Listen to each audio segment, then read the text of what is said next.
it's very, very important. The role of social media platform as well. Remember what we said? We spoke about accountability, right? We spoke about you being accountable. We spoke about you being responsible, right? Being responsible. Next one, please. I said I'll make an assumption that you guys are going to receive this PowerPoint.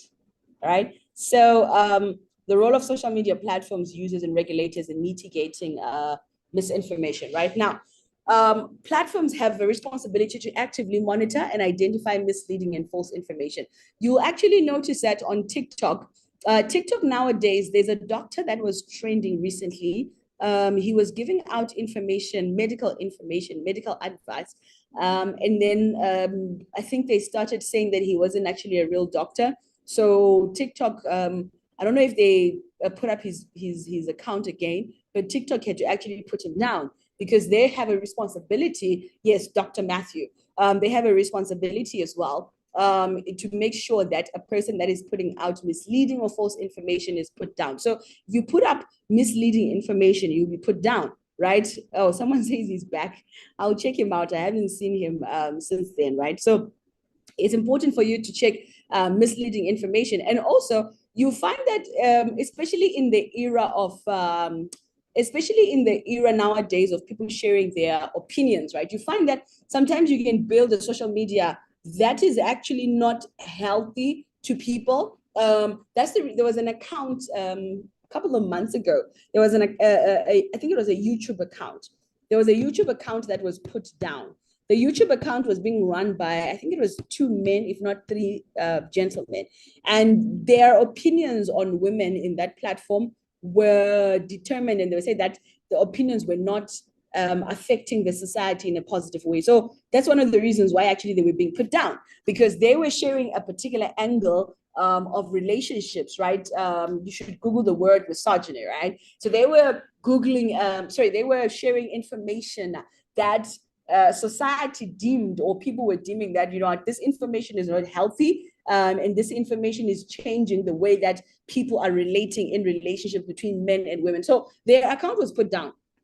Goes back to what I'm saying, that YouTube had a responsibility. Now, I don't know what laws YouTube placed in. I'd have to also just check it out to read a bit more on the article of what was actually said. But it goes to show you that different platforms also have to be considerate of the information that is being placed out there. Someone says it sounds like self-destructions to the human species. Platforms also can modify their algorithms to prioritize credible sources, true. And then also collaborating with independent fact checkers can help verify the accuracy of shared information. Someone says very toxic. I think the word that we actually need to use is the word toxic. Toxic information has to be put down. Toxic information definitely has to be put down, because it's very easy.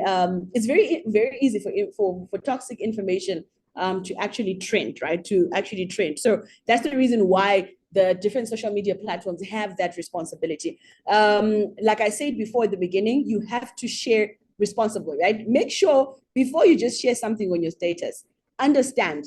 I'll give an example. My status, I know that my WhatsApp status, depending on how long I keep a post in, it can have like 500 posts, it can have 700 posts, because of the number of people that I have as my contacts on the phone. So before I share something, I have a responsibility to say, listen, this thing that you're sharing, is it going to benefit people or it's not going to benefit people? Is it going to change someone's perspective or it's not going to change a person's perspective? So you have to realize that you have a responsibility to share correct and verified information.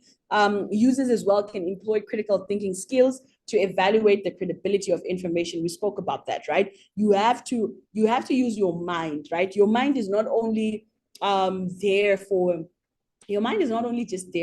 reading books, but your mind is also there for you to critically think about a particular thing, right? Before you share, before you comment, before you say something, right? What angle are you even sharing from? Next slide. What angle are you even sharing from as an individual, right? Before you just go on and share and make a comment and say, yes, this is true. No. Think about it. Use your brain. Think about it. Is this good for me to say, or I should just stay away from it? Sometimes there are particular conversations that it's just healthy for you to stay away. Just stay away from the conversations. Got nothing to do with you. Keep your mouth shut, because tomorrow that comment that you made will bite you tomorrow because of something that you said, right? So if you don't have enough information, don't comment. Or even in your video, don't be afraid if you're doing a video on TikTok to say, listen, guys, I don't have much information about this, but this is what I was actually thinking about. If you, I do that sometimes for some of my videos on TikTok, because TikTok for me is not, TikTok for me is a space where I share professional information, but at the same time, I also share like different life situations. So I will mention to say, I'm actually interested in finding out what everybody else thinks, but this is what I heard. And this is the angle that I was thinking about it from. I want to find out what you guys think. So don't be afraid as well to clearly put it out there to say, listen, this is where I am.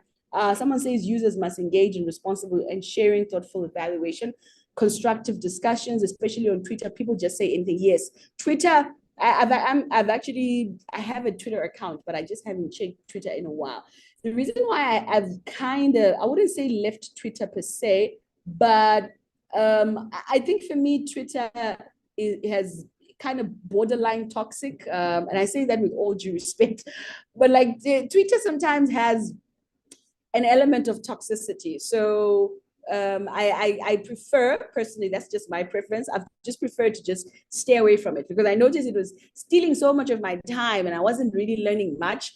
And also the kind of content as well that you will find there. I thought to myself, I'm not really learning that much. So that's the reason why, personally, I've just not been there. Here and there, I do jump in and I do go in to just check what's going on. But yeah, I suppose that's just a personal preference, right?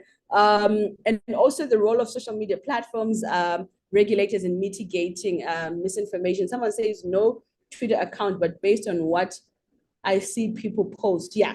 So I think it's Camila. Camila also doesn't have an account. So regulators can develop and enforce laws that hold social media platforms accountable for tackling misinformation, require platforms to be transparent about their content moderation policies and actions that can promote accountability. And then regulators can collaborate with social media platforms to establish guidelines and best practices for addressing misinformation.